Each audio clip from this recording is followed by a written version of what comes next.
dad grew up in Maine, and he was in the first graduating class of the Air Force Academy. And he was a navigator for the Air Force. And he and my mom met at I guess he was stationed in Great Falls, and he and my mom met at,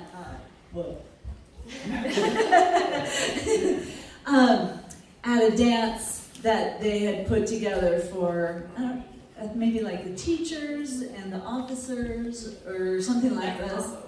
Yeah. So that's where my parents met. My dad was not a believer.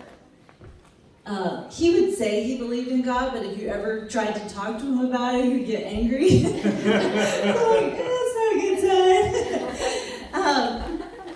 My mom was a German teacher, and she became a believer when I was born, right around the time I was born.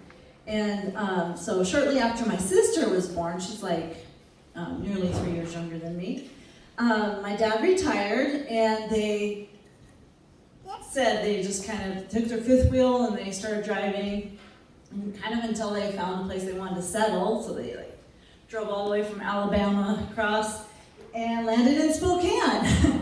And so we lived there my whole life in the valley, the same house. My mom is still there, that same house.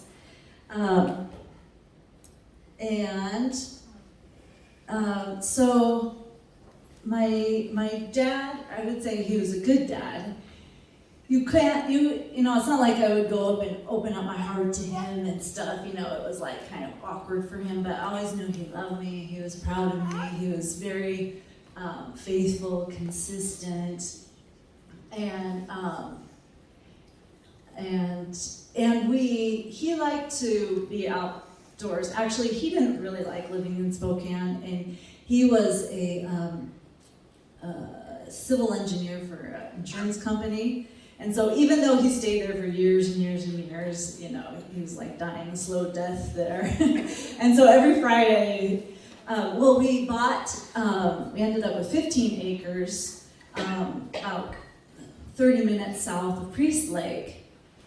And so as soon as Friday came around, our whole family, we just took off, and we were there every weekend and during vacations and stuff. And we had like a fifth wheel trailer on there with, it started out with no electricity, and we had an outhouse. We always had the outhouse. And eventually, after years and years, we got electricity. But we always had so much fun up there as a family. And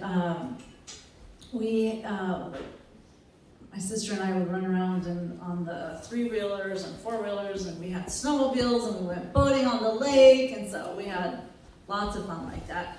And as a family, we always had dinner together, almost every night. And so my mom was really sweet and patient until she really wasn't. She suffered with depression, so she would go to bed for days at a time, but then when she was depressed, she would also have these bursts of anger, and she would say awful things to my dad and my sister. So I don't know how I escaped that, but anyway, so that was a little tough. And so growing up, I think, one, my personality is I always want to do things the right way. I'm kind of just wired that way, and wired want to please my parents and stuff. But I think with my mom like that too, I was extra careful, don't screw up, don't say anything bad, don't, do anything to affect your mom, And I think I always felt kind of responsible for her too, in the Jesus Revolution, when Greg Laurie goes in to visit his mom who's laying in bed and drunk. Well, my mom wasn't drunk, but when I saw that, I'm oh, I know that feeling. It's such an awful feeling, I should go and, see her but yet, I hated it, even though I loved her. And so, and I remember one time I was in a car with my mom as a teenager, and my mom just, grabbed onto me in desperation, like, help me. And I'm like, I'm a teenager, what am I supposed to do? Anyway, and when my friend Molly, she said to me once when I was a teenager, she said, Shersti, sometimes when I'm with you and your mom, I forget who's the mom. So anyway, I'm, sharing vulnerability about my family because it's a part of my journey and my story and who I am. And those of you who know my mom, you probably can't even imagine her saying horrible things, And so Maya and I were saying, that's really a testament to the Lord also working in her life over these years. And so thank you, Lord. Praise the Lord, it's awesome. And so I have a younger sister, and from my vantage point, she was always a little hard to get along with, maybe a lot.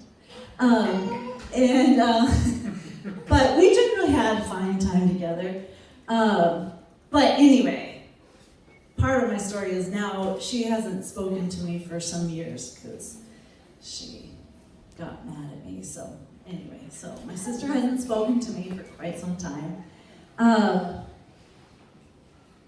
So as far as I go, I never remember not loving the Lord. I always remember loving him, and of course that's a testament to my mom teaching me about the Lord and taking me to church and everything. And when I was 9 years old, my mom said, I'm going to a Phil Driscoll concert, and he was like a worship leader, and he played the trumpet and everything. She said, do you want to go with me? I was like, I don't know. But as I walked down the hall in my house, the Lord spoke to me for the first time, where it was like a word in my brain, and it was so clear it was from God.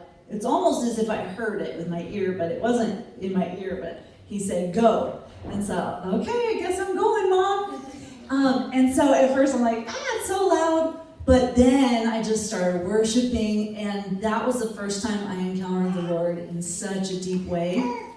And they had an altar call at the end, and even though I already loved the Lord, knew the Lord, I just I have to go forward. And so it was there I received the baptism of the Holy Spirit and received my prayer language. And then, so I always went to public school growing up, and anyway, that's just kind of, so one time, my dad was away on a business trip, and my mom was on a mission trip to the Philippines, and so Sarah Mize Brinson came and stayed with my sister and me when they were gone, and she was going to a Wednesday night service at Zion, and she asked us if we wanted to go. I guess my sister didn't want to go, but so I went, and as soon as I showed up, Molly and we called her Buffy, but Beth, Boren, Zare, were so friendly to me right away, and they're like, oh, hi, you want to come sit with us? And so anyway, that wasn't meaningful to me because I still have friendship with Buffy, and Molly and I were basically best friends from that day forward. We're still such wonderful, close friends. And so it's awesome. I met, when I was at Zion, later, I was probably 19 or so, 20, I met Wade and Tanya. I met Wade first, and then Tanya came. And when I was 18 or 19, I met Sage and Leah. And anyway, I just cherish all of those relationships that the Lord put me in contact with way back in the day. And that youth group, I was just like, this place is awesome, because I love the Lord, but going to a public school, I I felt, I didn't know anybody else who loved the Lord like I did. So when I went to the youth group, and there all these young people my age are like really worshiping the Lord. Because I had gone to another youth group, they just played volleyball and ate pizza or whatever.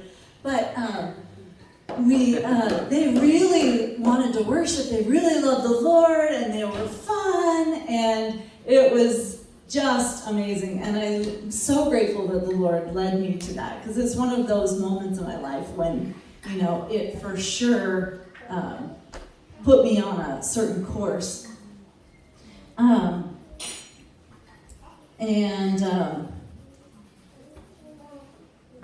one thing I was thinking of, I thought would be good to mention was, so we had youth camps, which were, of course, just awesome and amazing. And I remember one time at youth camp, we were starting to worship, and I started crying, which isn't unusual for me, because a lot of times, to this day, when I feel the Holy Spirit, I get tears. But they were not good tears. There was something very wrong. And Julie Fry was my counselor, and I went to her and I said, Julie, something is wrong. And I knew it was some sort of demonic, either I was manifesting or a demonic oppression, or anyway, I was having some issue with some demon. And so she went and talked to somebody, and they're like, okay, they're going to pray for you at the end of the service. I'm like, the end of the service? Oh, this torture felt so long. But anyway, at the end of the service, they called me forward and prayed for me, and God just completely delivered me from, I don't know totally what was going on, but I was totally delivered, and I just felt so free, and it was just an amazing, amazing feeling. And so then from there, I went to college at Oral Roberts University, which is a Christian, Spirit-filled university in Tulsa, Oklahoma. And that was another one of those awesome moments, because when I arrived there and I met people, and there's thousands of young people who love Jesus, just this is amazing. I felt like I just died and went to heaven. And so I enjoyed studying, I enjoyed learning, I love the atmosphere. It was really, really awesome. And so anyway, I studied pastoral ministries, and that's what I got my bachelor's in, pastoral ministries. And then during that time, when my sister, I think she was 19, she had a baby, and so that, of course, set her on a certain course for her life, raising him, and she stayed in Spokane and stuff. So when I was graduating from college, that summer, right after I graduated, I was supposed to co-lead a backpacking trip in Nepal. But the missions people, I forget what they were called, they called me and they said, we're gonna have to cancel this trip and put people in going other places, because enough of your team doesn't have enough money to go, because it was getting close to the deadline. And I was one of those people that I didn't have nearly enough money. And so they said, but but please don't bow out. But anyway, I said, sorry, I'm out. And which is something later that I'm like, I wish I could repent to them, because, they asked me not to. And, even if I didn't end up going in the end, I should have finished being faithful to the end of that. But anyway, so I didn't do that, but I was actually dating somebody who lived in Maryland,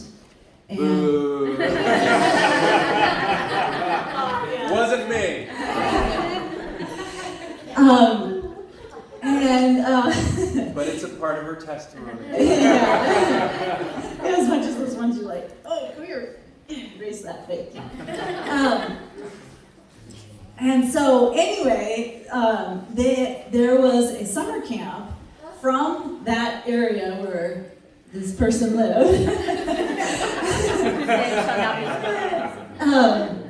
that wanted ORU students to come and work there during the summer.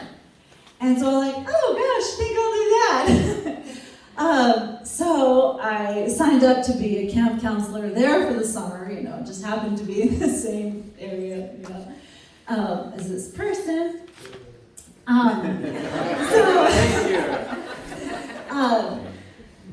Anyway, so I went to do that, but he went to Beth Messiah congregation. At that time it was Rockville, Maryland. Maybe for all time, I was there. And so it's a Messianic Jewish congregation. It was an amazing place. So that was completely my first experience with Messianic Jewish congregation. So they combined like some of the traditional Jewish order of service and aspects of the service, but they were totally all about Yeshua, Jesus, and they were filled with the Spirit, and there were so many really amazing young people there, and older people, all people. So it was a really special place, and the Rudolphs were there. Yay! It's like the Esther story.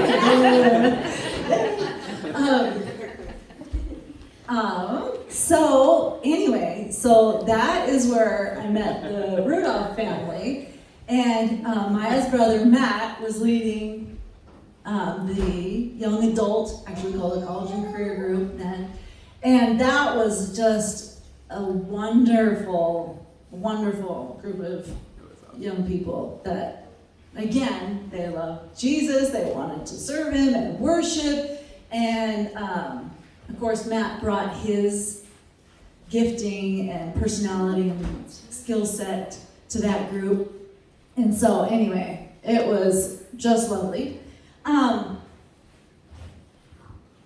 So anyway, it was during that time,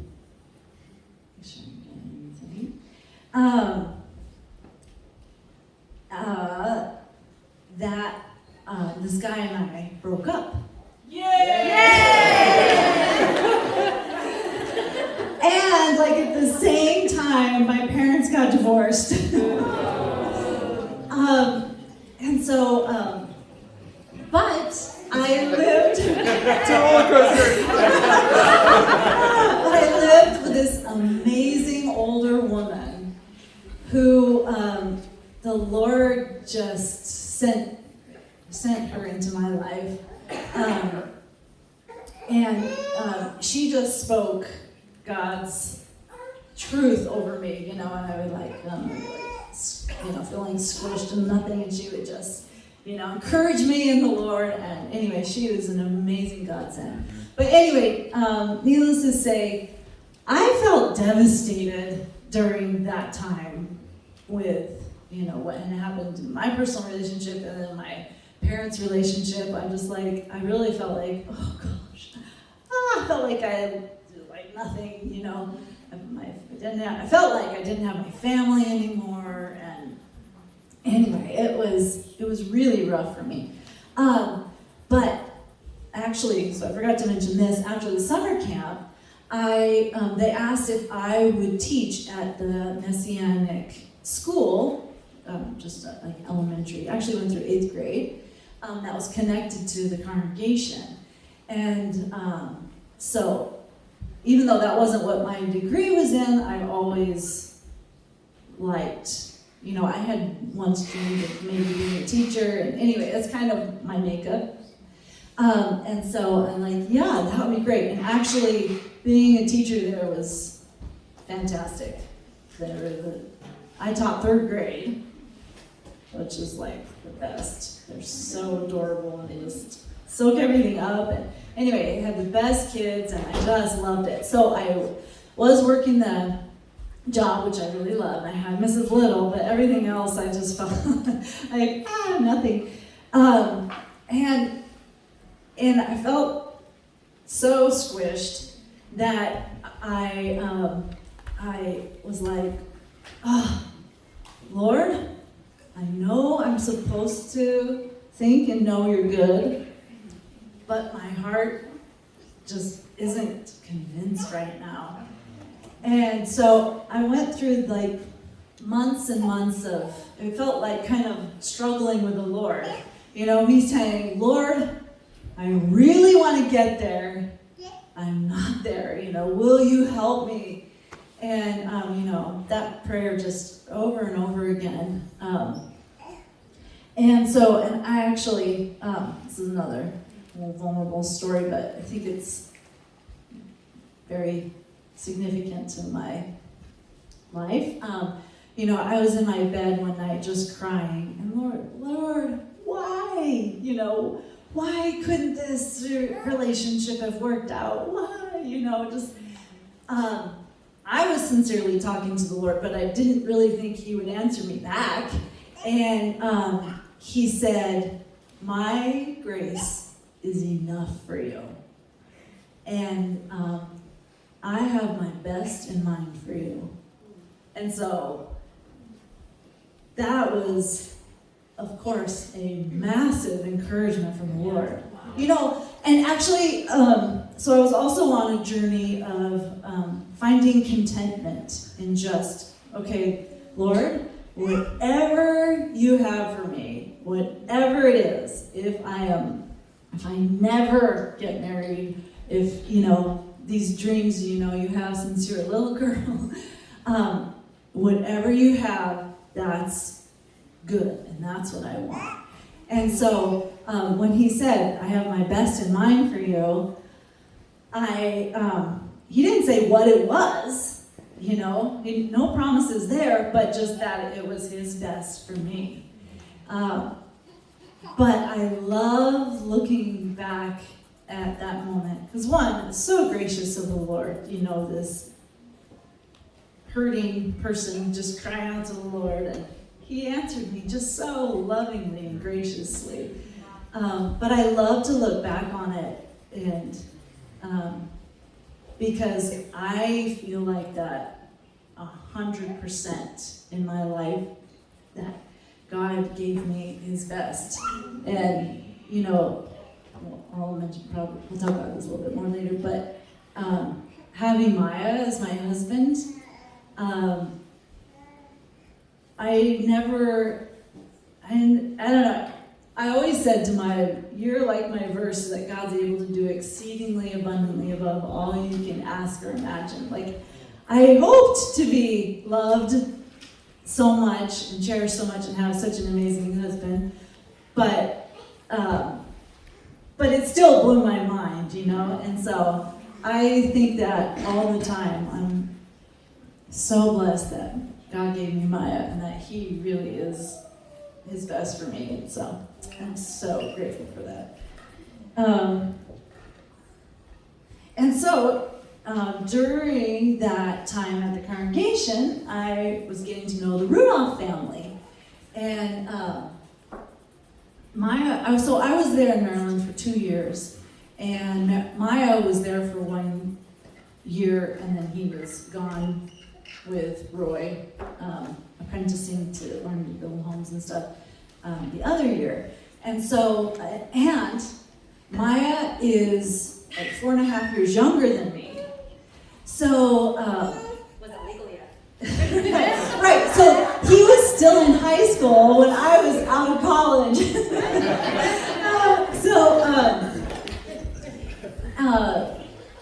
So when I was getting closer to the Rudolph family, Maya was always like he is, when he comes to youth group, he was like, hey, hi, he's always Mr. Social and life of the party kind of thing. But so when I was getting closer, it wasn't necessarily so much to Maya, but actually I was getting closest to Sarah. That's a good strategy. Yeah. Sure. Yeah, so it was great. And actually, it's funny because if you would have told me when I first met them, that I would be married to Maya, and that I would be part of his family, and we would be here living on this land with his parents next door, it would have blown my mind. I never would have dreamt it.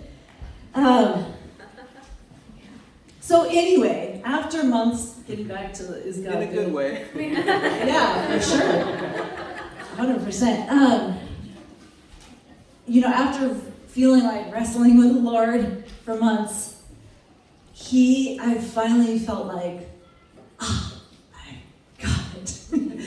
I really felt like God did something so real and so deep, just in the very core of who I was, that God is good. And it was an amazing answer to prayer, and it was so deep inside of me.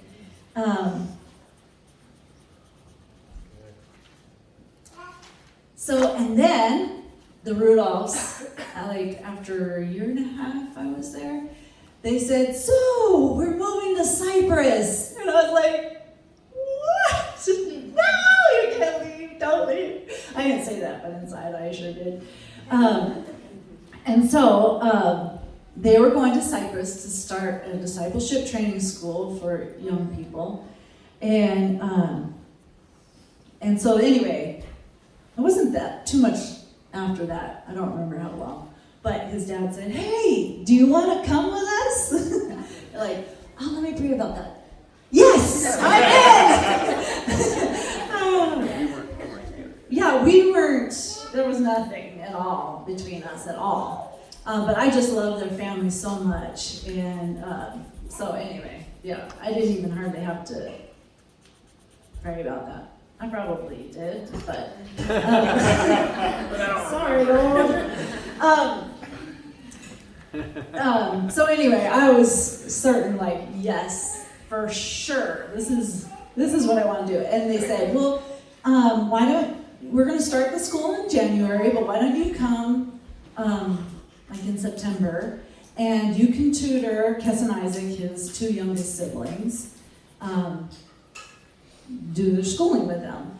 And then, and so even when the school started, I was still spending some time every day working on their schoolwork with them. But so anyway, so I went early before everybody else to go do that. And so so it had been my rhythm to run probably, 5 or 6 days a week. And so when I got to Cyprus, I just kept up that rhythm. I would wake up before we would have worship in the morning, and I would go for a run.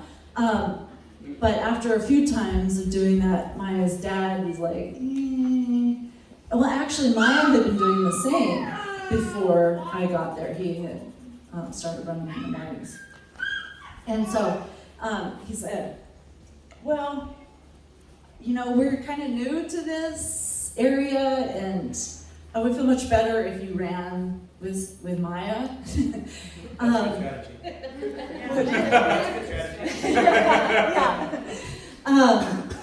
And so I was like, "Okay, sure, great." And so I still wasn't thinking anything because, he was so much younger than I was, but needless to say, that was a lot of fun running together, because we would talk, and we became really good friends like that. Delaney and I have gone running a couple times recently, and we talked the whole time, and I'm like, I make some of my best friends running. Because also a really good friend in college, we were the same thing. We became really good friends that way.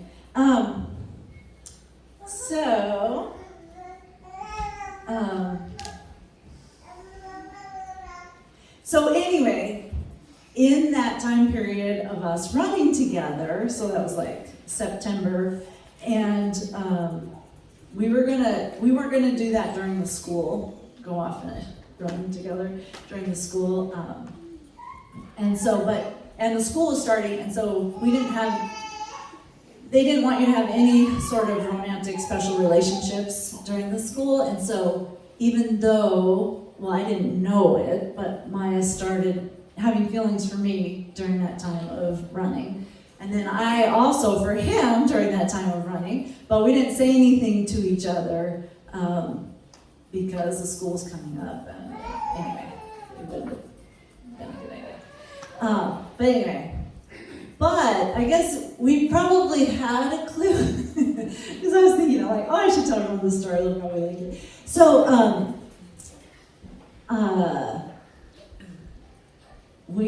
so like we were running every morning, but Christmas was coming up, and so I don't remember exactly how you said it, but anyway, we had planned to run on Christmas morning, and but then he also said that was your first clue. He said, "Oh, have you ever smoked a cigar?" I was like, "No, I had never smoked anything in my whole life." And so he said, "Do you want to try it?" Like, sure. So anyway, on Christmas morning, we went for a run, and but I think we actually ended up walking most of the way, smoking these cigars.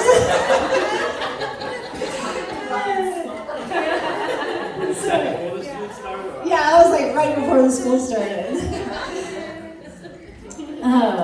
Get in a quick smoke before the Get all over it, but you're not.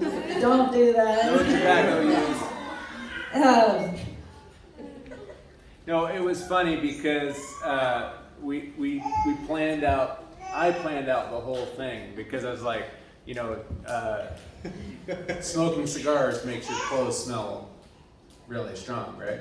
So I was like, all right, well, okay, we're gonna smoke this cigar, and then gotta have a change of clothes ready, like when you get back to the house, so that you can like put those clothes like in the wash, and so that there's no like smell of cigar on us. So the cigar thing for me goes back to my 16th birthday, because my dad said, when you turn 16, I'll let you smoke a cigar. And I thought, oh, this is so cool, because my dad loved cigars.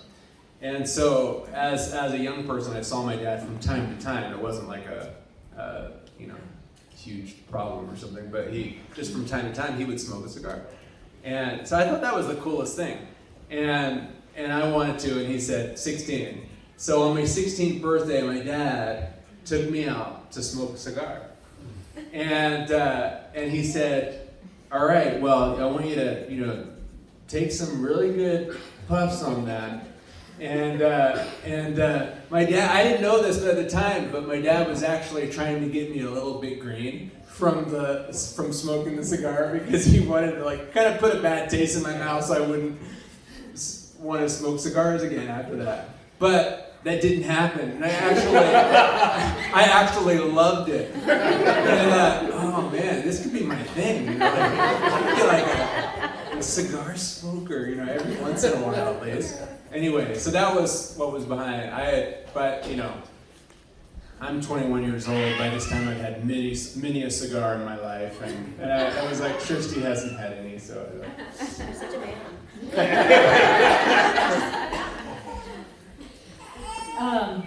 So gosh. That's about the extent of my my bad behavior over the years. So.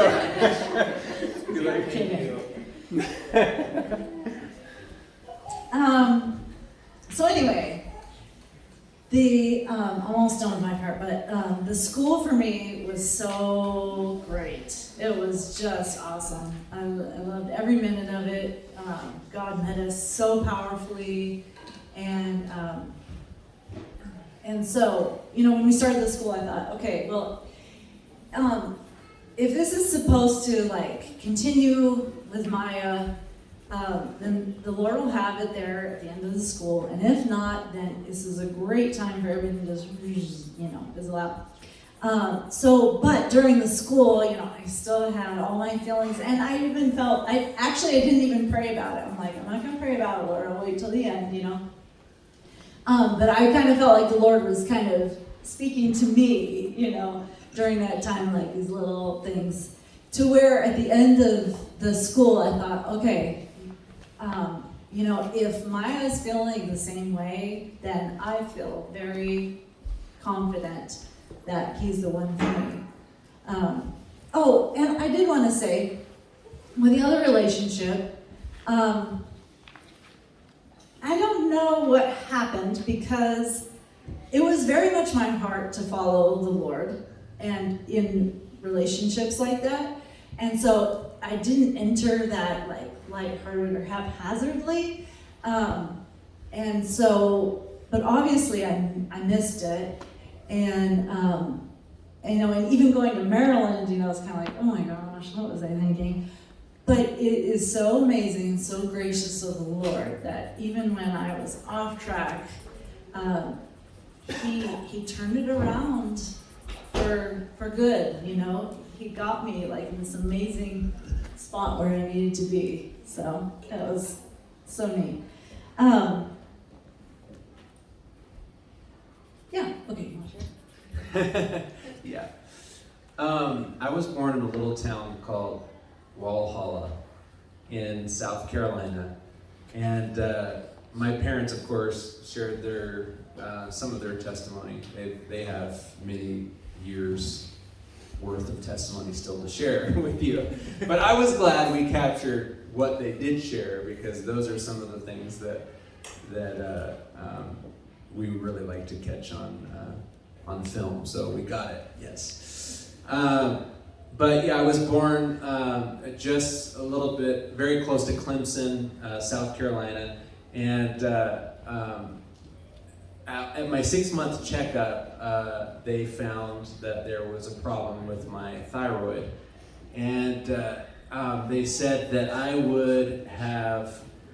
probably wouldn't live past 3 years old, and if I did live past 3 years old, that I would be completely dwarfed in size and grossly retarded. Why is everybody laughing? And so this is the report, the 6-month report that my parents were getting. At the same time that they were getting this report, the Lord begins to speak to them about going out onto the mission field. And so they get this very clear, strong word about going to the mission field. And so they feel like they're supposed to go to India. And there was a ministry in India that was seeing amazing things at these large, they were called crusades at the time, large gatherings. Hundreds of thousands of people would come, and hundreds of thousands would give their life to Jesus. And they would clear these dung fields and gather people from all over the region together. And my dad said during that time they saw every biblically recorded miracle take place. So this was what they were being invited into. And the doctor said, if you take your son to India, your blood is on his hands. His blood is on your hands. You're going to kill your son, because he's got to be on this medication, and he's got to be close to the medical institute, and all these things. And at the same time they were hearing that, they also, the spiritual leaders that they had in their life also had strong concerns about them going on the mission field. And I, as a leader, I totally get those concerns. I'm not saying that I blame those leaders for having those concerns, because it's like, this is your boy, and there's something to that. But they heard the Lord speak so clearly, and they felt like in the book of Acts when it says, who are we supposed to obey, the Lord or man? And so they said, we're going. So they took me, they took my older siblings, and went to India. And it was during this amazing time in India that I was completely healed. And they saw all these amazing things. At the same time, my dad got malaria, my mom, they got, we all had dysentery, and it was a crazy time. But in the middle of it all, they saw these amazing things. And then I think I was 2 years old when they took me back to the same doctor, same hospital, got my blood work done. And after doing the blood work, they said, "We don't believe you. This is not the same child that we saw at 6 months, because his DNA is completely different." Wow. So the Lord had healed me and totally changed my makeup inside. Woo! And I haven't had one issue my whole life with my thyroid or any of those things. So the Lord really did do a miraculous work in my life. That was the beginning of my parents' journey of faith, in terms of the supernatural, in terms of like seeing the Bible come alive, and so that was really what I was born into, and we got kicked out of India, and I'll let Dad and Mom tell that story, but we got kicked out of India for preaching the gospel. And we went from India to England, and I'm really excited that on Thursday that Peter Prothero is going to be with us, who was the pastor, the senior leader of the church where my parents were also part of the pastoral team, where we experienced revival. And if you've heard me talk about revival from the England days, it's been from this 2.5 year period of time with Peter Prothero. He was an amazing teacher, and we saw just tremendous things take place. The thing that was the most alive for me was the man in the wheelchair that during a worship service I saw, who I had known, and I had actually talked to God about this man before, because I said, I can't believe that we're the church and there's a man in a wheelchair. And I had this ongoing conversation with the Lord about it. And then one day I happened to be sitting just in the same row as this man in a wheelchair.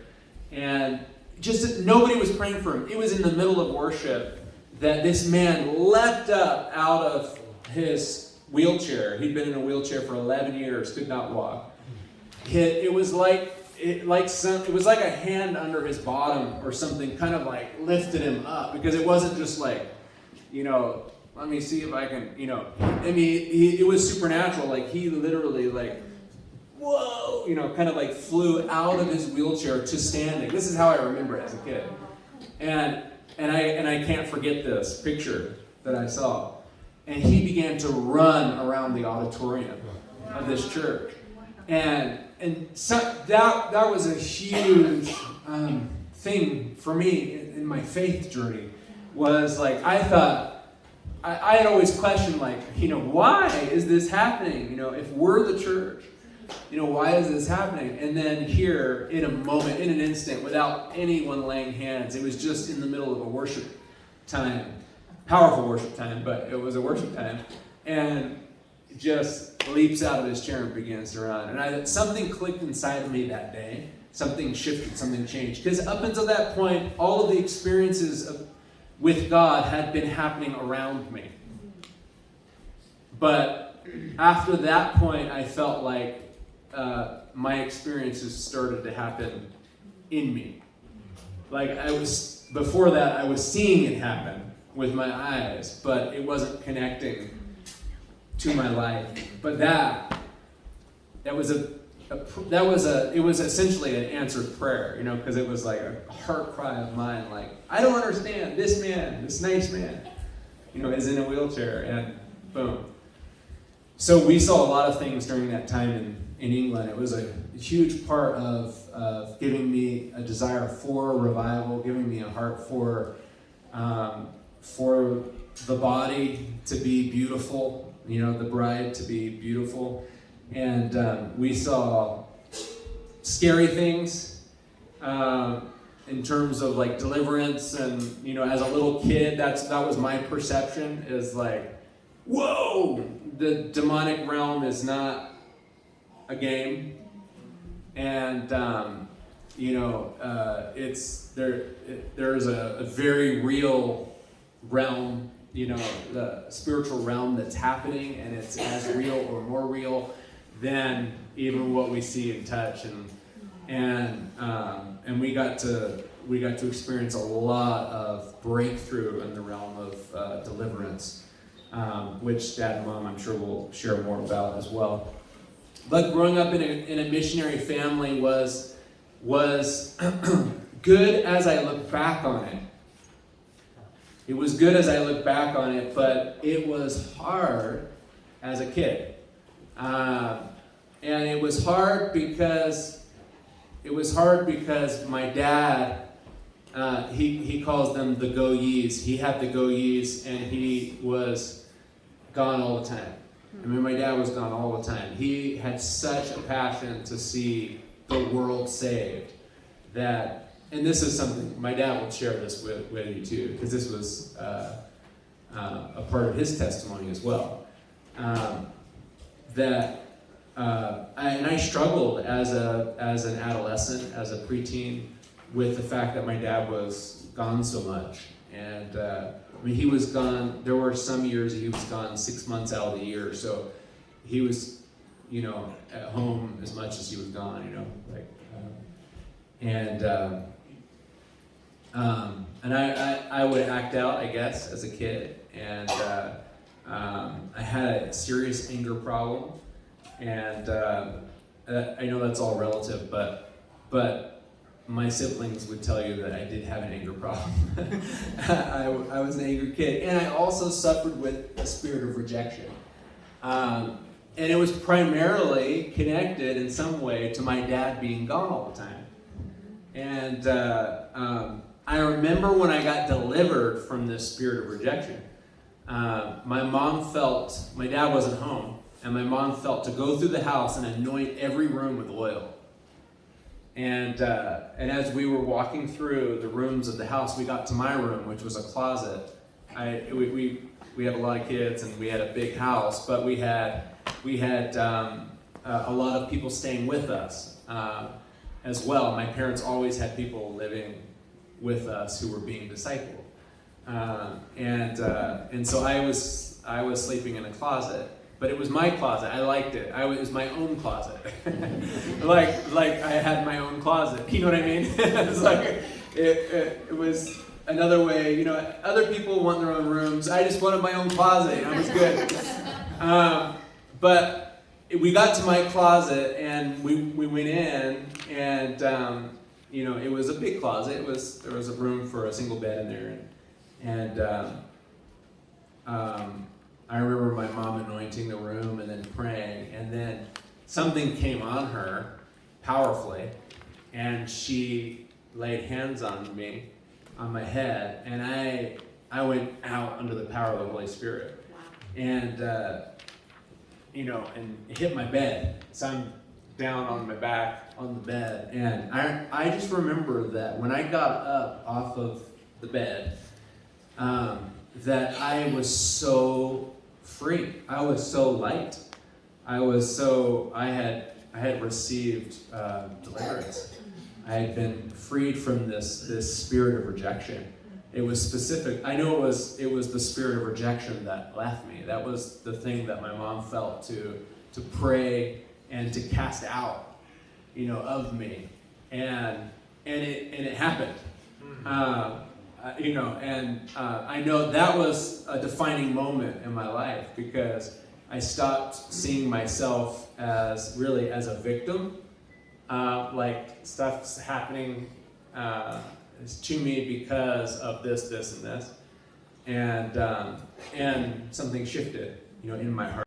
Virginia and Maryland, and so we moved all around, but being in North Carolina as a young, I identified more as a British boy than an American boy, because I was 11 years old and my influential years were in England, almost 6 years.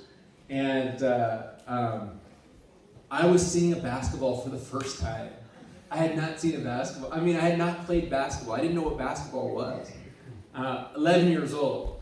And there was a elementary school that I went to. They didn't know what grade to put me in, so they put me in 6th grade.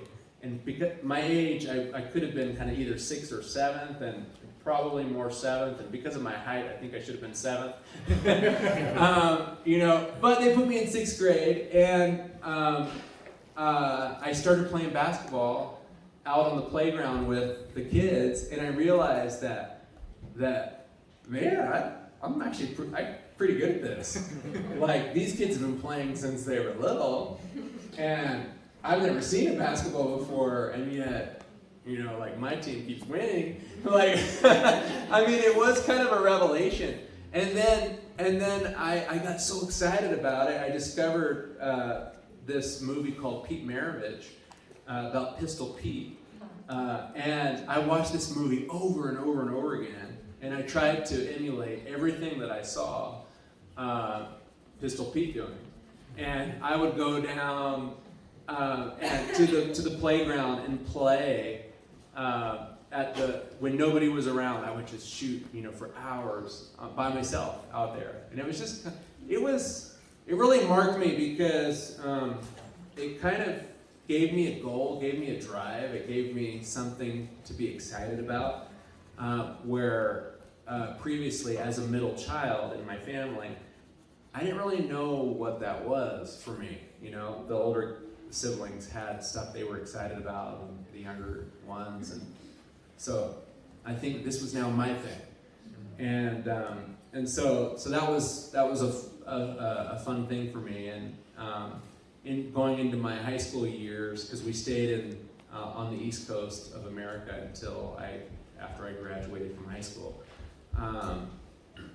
As a freshman, I made it onto the varsity basketball team in my high school, and then we moved to Maryland, and when I was a junior in high school, I went to a large public high school, and I tried out for the team. I was nervous because I was on the varsity at the last school, and how these things work is oftentimes the players that are returning, are kind of like the first pick for the next season, and so I was really nervous about it, but I got picked and actually got chosen to be the captain of the basketball team.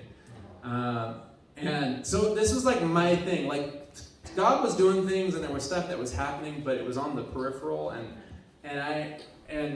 all I really cared about was basketball at that stage of my life. And it was consuming, because when you're in sport, when you play a sport, it can like really take over your whole life. Your coach wants you to, in the off season, to be lifting weights and then just all the practices and all those things.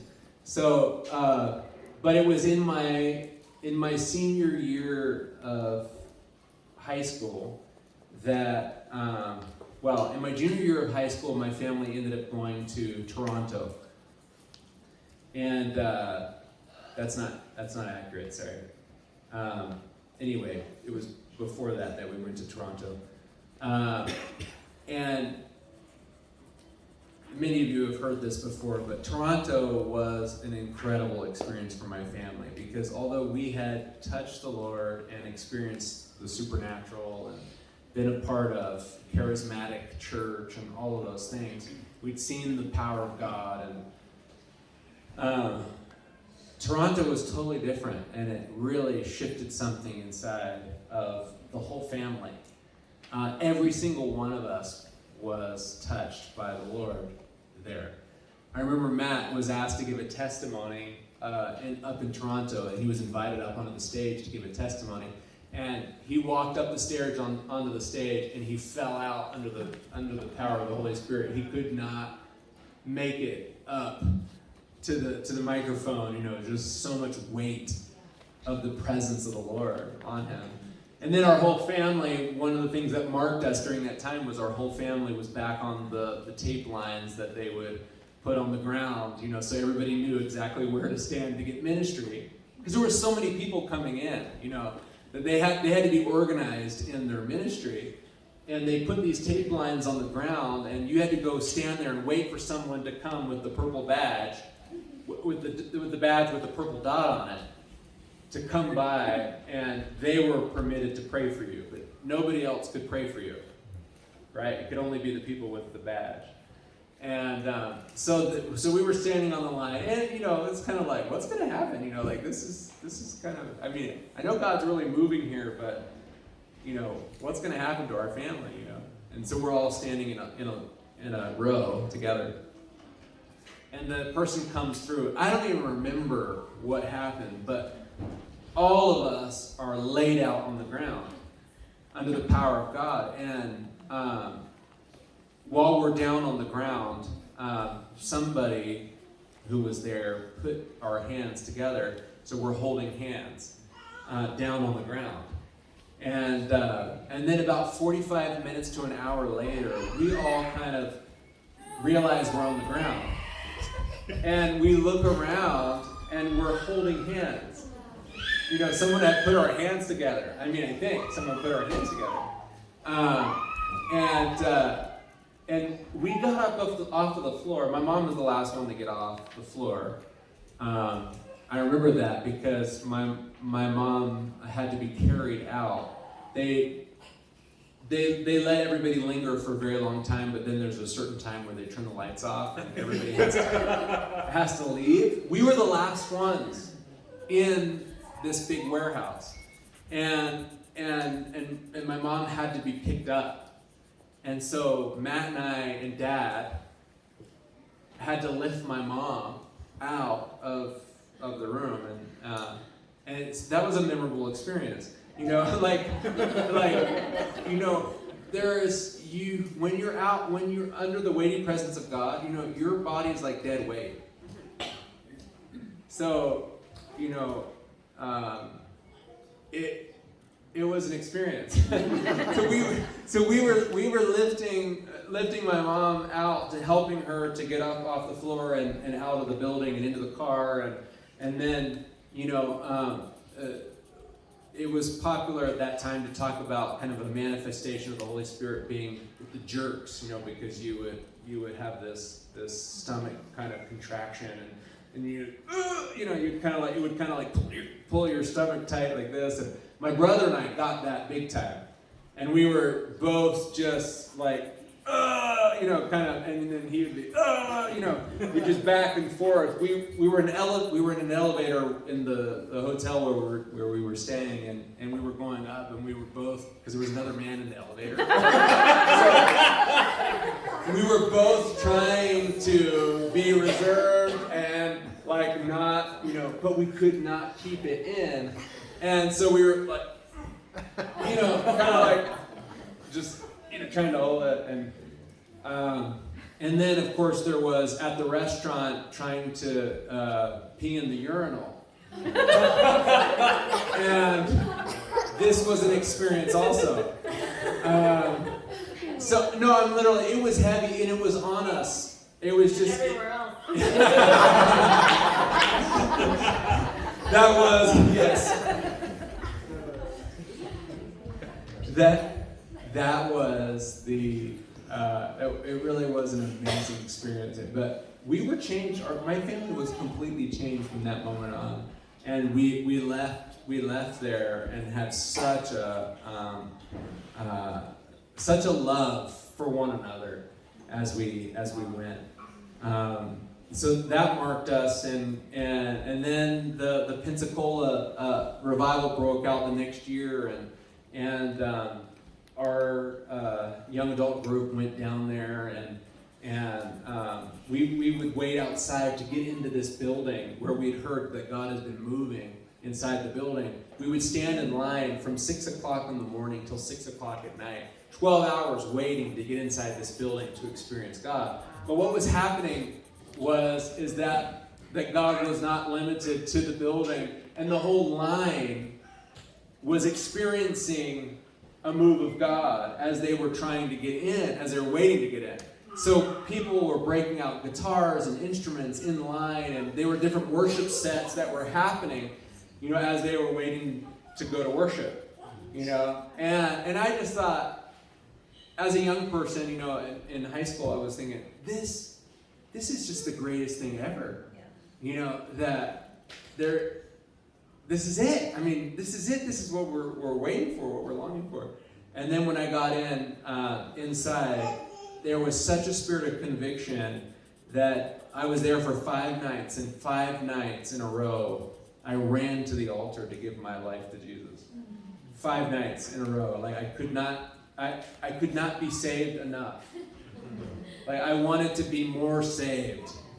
And like it was, I mean, it was so powerful. The Toronto thing was very much kind of the love of God, and then and also the power of God, and the Pensacola thing for me was very much the conviction of God, and actually so much so that I saw something that I wanted in that moment. I want to operate in that type of conviction. I saw that the Steve Hill, the evangelist who was ministering, he had fire in his eyes. And I remember reading stories about Charles Finney, who people would fall on their faces when he would walk in to a room because of the conviction of God that they felt, just because of the burning in this man's life. Like in his eyes were piercing. They said that their soul would be pierced. And I saw that. I got to experience that as a young man. I was afraid of God in Pensacola.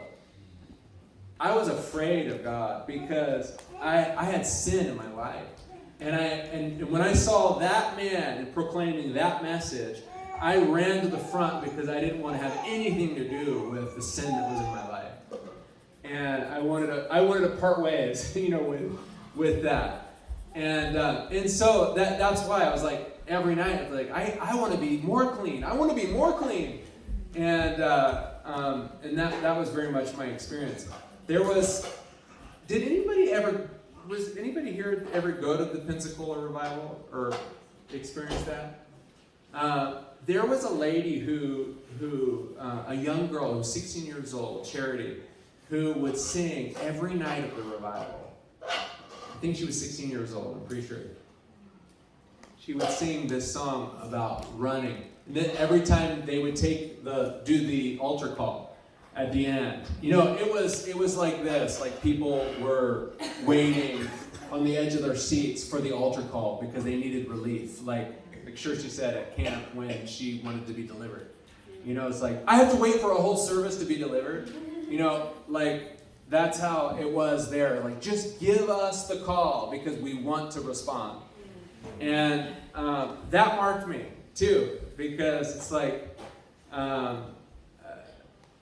I tasted that, and like I want that for our churches. I want that for the places where we gather, for there to be such a conviction of the Lord. And he would do a countdown but like an anointed countdown. Like he would count down. He was, I'm gonna count down, and you better start running. Like there was such a authority, on this guy's life. I've heard people try to drum that up, before, and it's totally different. But there was such an anointing, on his life for this, and he knew the hour that he was made for, and he said, I'm gonna be available, God, in the hour you called me. And then as he would doing the countdown, this young woman would say, I'm running to the mercy seat where Jesus is called. And that she would do this. It was so like it was so powerful. Like run, and you look for just a square inch of floor where you can either stand or hopefully like slide in, like to get your face on the ground. And that was that marked my life. And leaving there, everything changed. I said, God, I want that. I want what that man has. I want to have a spirit of conviction, on my life. And the way that I knew that God had met me was after that prayer. I went back to play basketball. The first day of practice after I got back, I was stretching. My coach walks in. My coach was, what they would joke about my coach and say that he was the Bobby Knight of high school basketball, because he was so, if you know Indiana Hoosiers, Bobby Knight. Bobby Knight was the guy that would like throw chairs out onto the court and like be physical with fans and also with his players. That was my coach. My coach, God put me on this team with this guy. And so this coach, he comes in to the basketball court while I'm stretching, and he takes one look at me and he says, "Why are you looking at me like that?" And I'm like, "What?" I honestly, I didn't know what was going on. Why are you looking at me like that? And I was like, "Me?" Well, I didn't know if he was talking to me and then it just clicked. And I knew that the Lord had given me what I had asked for. And I said, "Like what?" And he said, "You're looking at me like you're better than me or something." This is my coach. I'm a high school player. I thought he was an old man, at the time he was probably my age. But he was convicted. He said, and I said, "You know what?" He said, I think that it's not me that you see, but you see God inside of me. Later I was like, that was a brilliant answer. I was like, that was a God-inspired moment, because I'm not quick, like, I hear other people and I'm like, "You're so good at that," and I want that gift, that ability to be like quick in the moment. But I had it in that moment, like you'll know what to say, kind of a thing, Book of Acts. And that was my experience. I said, "I think it's God inside of me." He said, "Well, I've got some questions for you about God." And it opens up this whole dialogue with him about the Lord and struggles that he had with the Lord and things that he had been wrestling with God. Well, long story short, this guy starts taking me to these elementary schools for me to talk to the students about character, and he would always introduce me as this is who I want my son to be when he grows up. This is how he would introduce me, and so it really something shifted inside of this guy, and he would always retell this story of how I got to that school. We lived right on the line between two high schools that I could have picked. The one high school was just brand new. They had just built it, so it's a brand new facility. Everything's so nice. And the other schools, the one that I went to, was the most rundown school in Gaithersburg, Maryland, which is just outside of Washington, D.C., right? And it's known for like high crime, and it's totally run down. It's a 92-year-old school by this time, and my mom goes into the school to get a tour of the school. She goes to both, and the second one is this school that she goes to. And as she walks in through the door, she just feels the peace of God just come on her, and said, "This is the school." And there's no reason in the natural why she should have picked that school.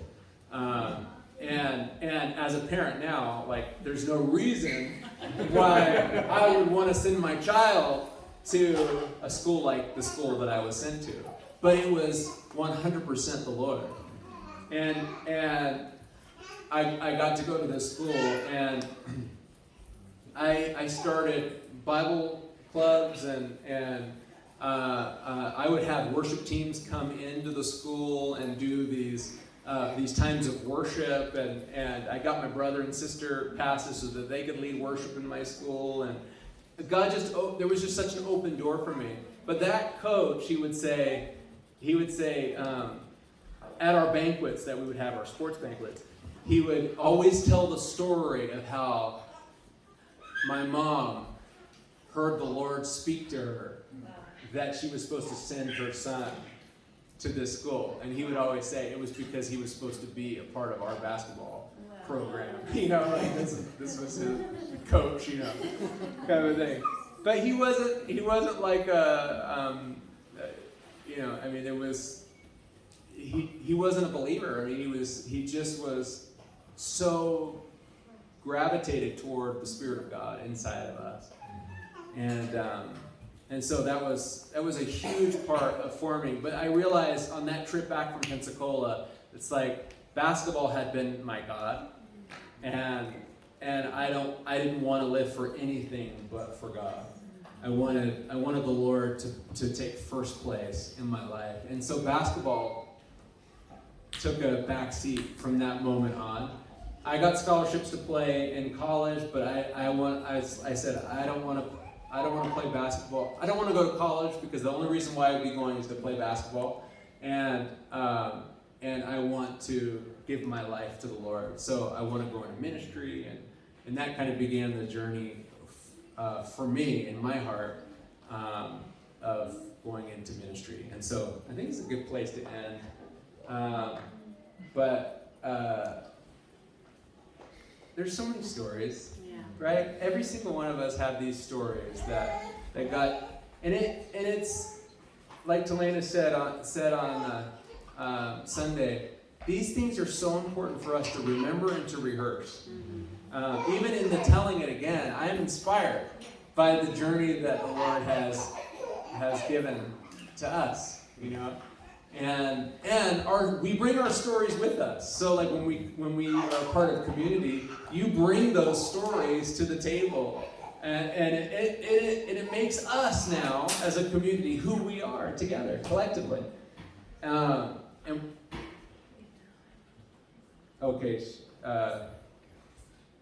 Yes.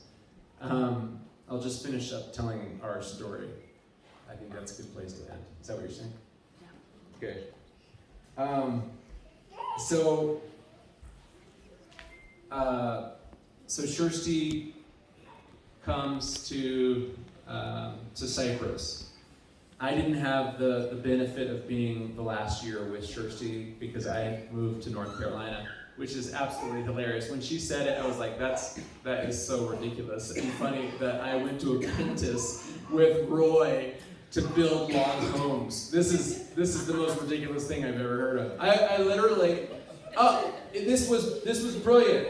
And Zimmy and I were working on the roof of my house a couple days ago, and I was teaching Zimmy how to throw something up to in a high place, you know, so that it can be caught, and like hammer and like heavy things that could go through a window, like so what you did like 3 or 4 tosses or something. That was something I learned.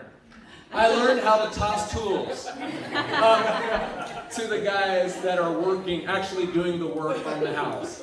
Like I picked up trash around the house. I almost killed Roy one time and the guy he was working with because I built the scaffolding. You're like, what?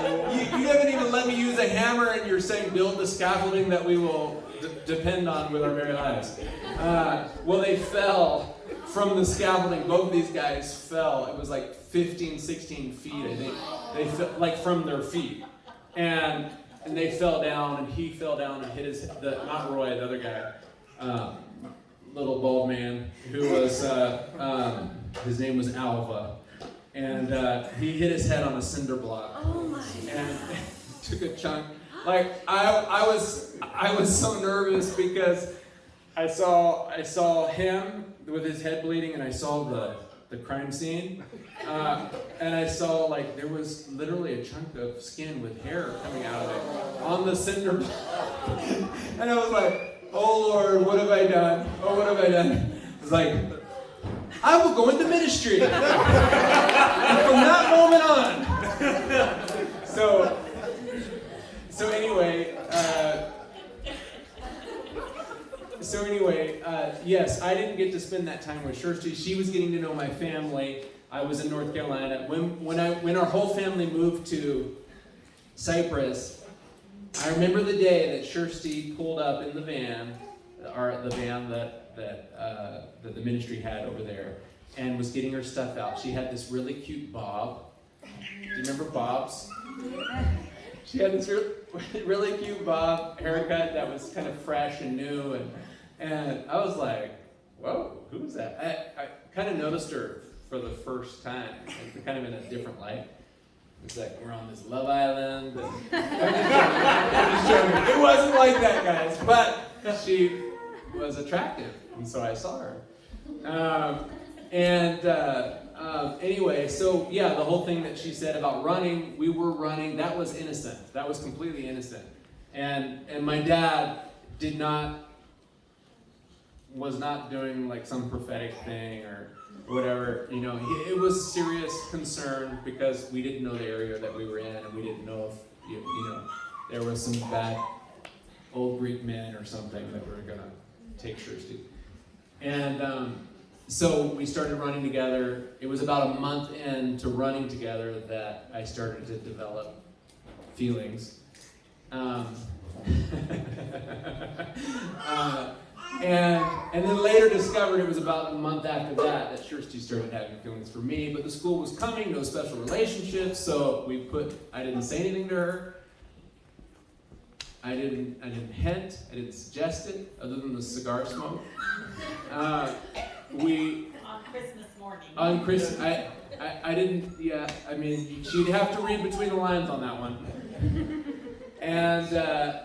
And so we went into this 6-month school. We did 6-month training schools at that time. And it was the longest 6 months of my life.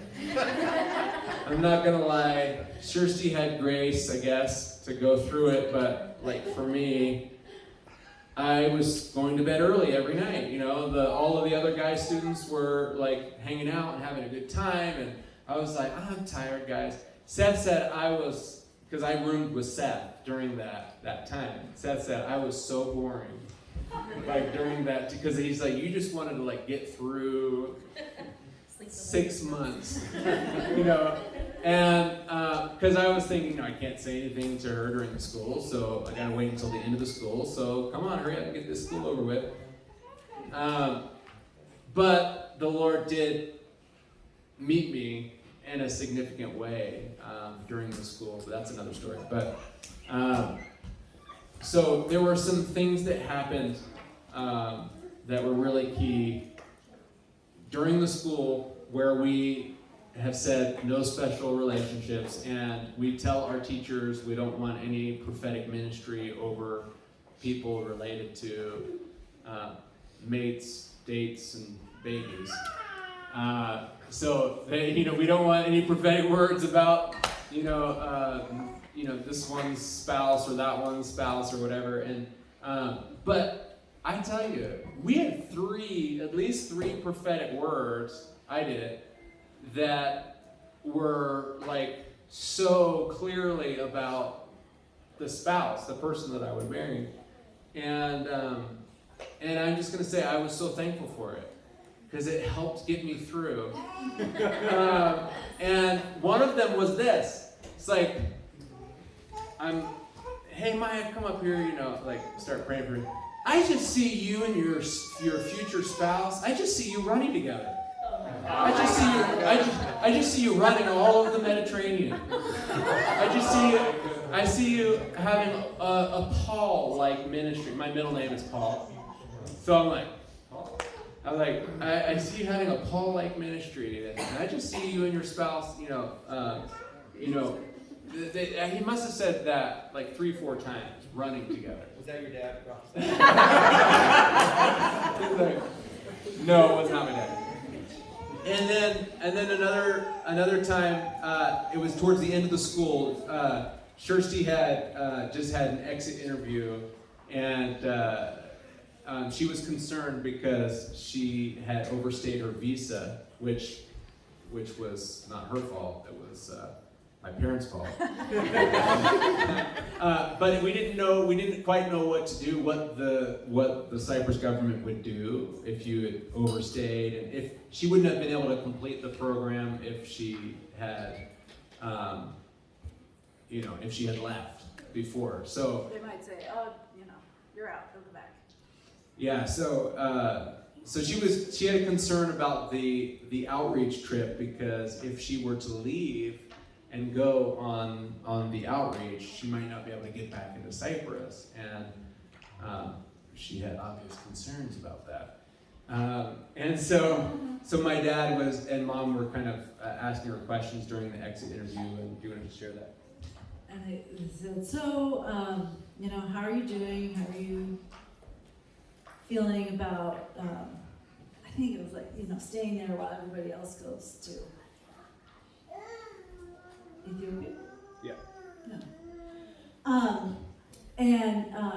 Because anyway, I got confused because I had to stay home from Israel, but I did get to go to Ethiopia. But I wasn't sure if I was going to go to Ethiopia and then just have to go straight home to America. So I'm like, I was thinking about Maya, like, okay.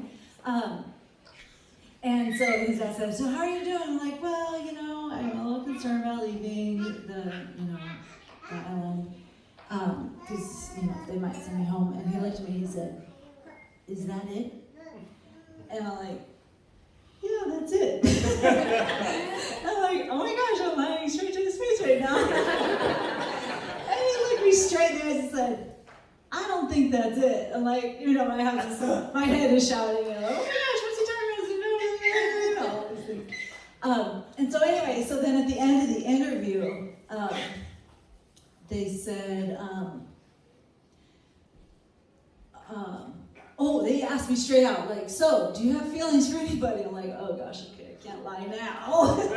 And so anyway, I confessed, and they're like, who is it? And then I said, it was Maya, and they're like, his mom started crying, and and they said, well, we haven't prayed about it, but if this is what the Lord has, we would be so happy to have you as a daughter-in-law. I'm like, ooh, this is sounding good. So they're like totally talking to me about this, and I haven't even, we haven't even told each other that we like each other officially.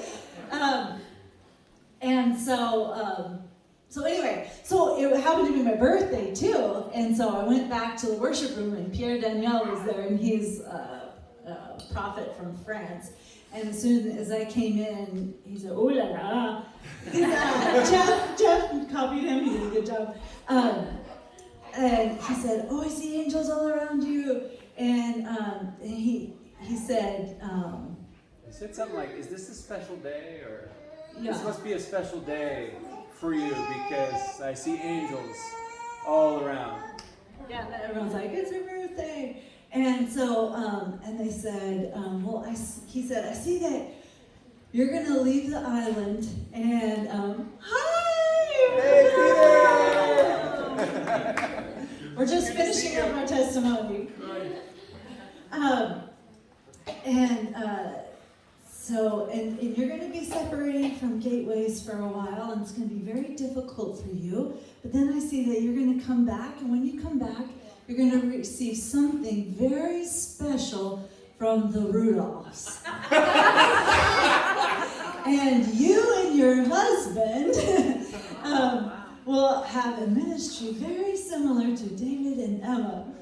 And in the meantime, his dad had come over and put his arm around me, And Maya told me later, he's like looking over at Maya, and he was like a little kid. He was so excited about it all.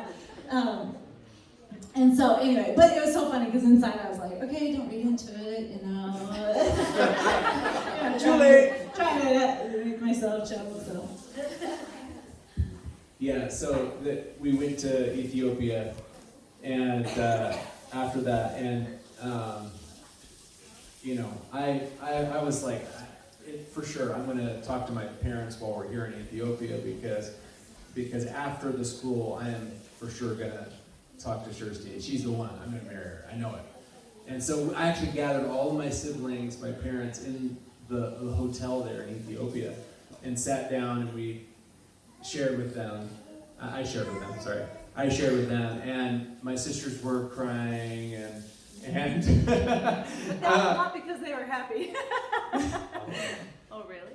They were in the room inside. It was hard for them at first. They were really close family, but now we're tight as thieves. Tight as thieves. And anyway, so I basically told them, I said, hey, this is what I'm feeling, this is what I want to do, this is what I want to do when we get back. anyway, so I got the blessing from the family, mafia family. But then just had to finish the outreach, and then Dad was getting so excited about this. He had this inside information, that I didn't have, because he had the exit interview with Shersti, and so he was like, Maya, it's like, I think you should talk to her on the plane.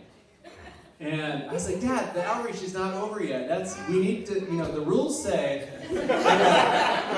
And he's like, it's pretty much over, He's like fudging on the rules, so that I could talk to her on the plane. I'm like, no, I'm not talking to her on the plane. I'm gonna wait until after the outreach is over. It's totally over.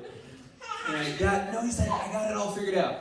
He's like, whoever's sitting next to her, I'll have them come and come over and sit next to me.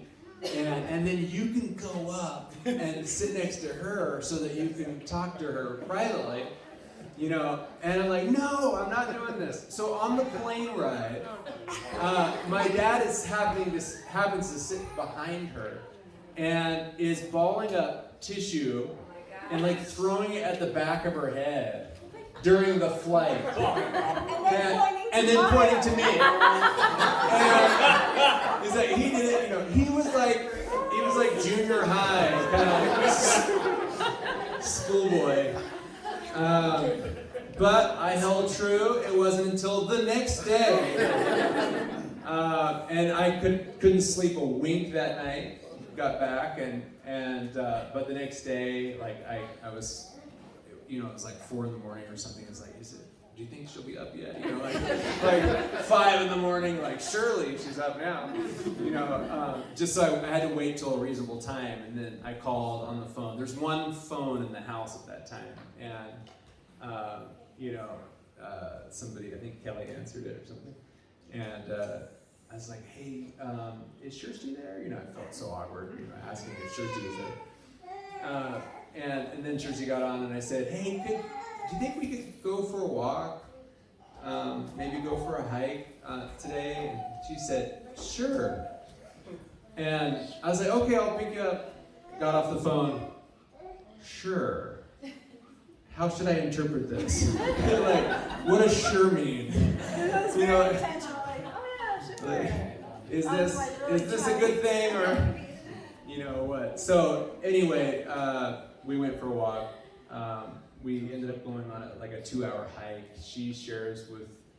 I share with her for the first hour. She shares with me for the second hour and confirms everything that I had been feeling, and said that it was all true and it was all good. And one of the prophetic words she had was because of her concern that maybe the Lord wasn't so good because of all that had happened with her family.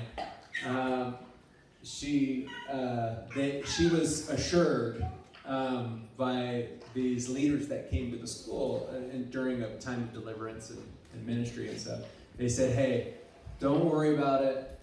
At the right time, you just keep following God, and at the right time, you'll find yourself walking with God.